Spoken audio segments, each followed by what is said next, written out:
আসসালামু আলাইকুম, কেমন আছেন সবাই? সাধারণত আমরা যে ফিশিং ভেসেলে ফিশিং করি এখানে 24 ঘন্টা হিসেবে আমরা একটা দিন ধরি, কারণ আমাদের যে ফুয়েল কনজাম্পশনগুলো হয় সেটা 24 ঘন্টা হিসাবে হয়, অর্থাৎ 24 ঘন্টায় আমাদের কী পরিমাণ তেল খরচ হয় সেটার উপর নির্ভর করে। যেমন এই যে জাহাজটা দেখছেন, এখানে আমার 24 ঘন্টায় উইঞ্চ ইঞ্জিন এবং মেইন ইঞ্জিন এই দুইটা মিলে আমাদের প্রায় 4500 থেকে 4700 হাই স্পিড ডিজেল ফুয়েল আমরা ব্যবহার করি।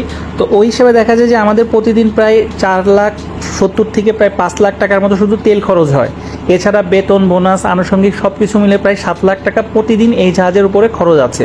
তো এখন এই যে 7 লাখ টাকা আমি প্রতিদিন খরচ করছি, কিন্তু আসলে আমি যে মাছ ধরছি এটাতে আমার খরচ উঠছে কিনা এটা দেখার জন্য আমরা যেটা করি, তো এই যে একটা ট্রল হয়ে গেল, এই ট্রল হওয়ার পরে যখন মাছগুলো সব প্রসেসিং হবে, প্যাকেটিং হবে, প্রত্যেকটা আমাকে একটা টালি দিবে যে এই পরিমাণ মাছ আমি এই ট্রলে পেয়েছি।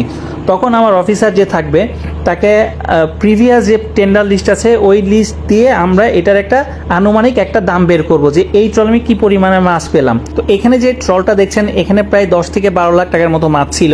তো এই জিনিসটা যখন আমি বুঝতে পারি যে হ্যাঁ এখানে আমার 10 থেকে 12 লাখ টাকার মতো মাছ পেয়েছি, পরের দিন সকালবেলা অবশ্যই আমি এখানে ফিশিং করব। তো দেখা যায় যে এরকম যদি ভালো ট্রল হয় ওই দিন প্রায় 20 থেকে 25 লাখ টাকার মতো মাছ শুধু দিনেই ধরতে পারা যায়।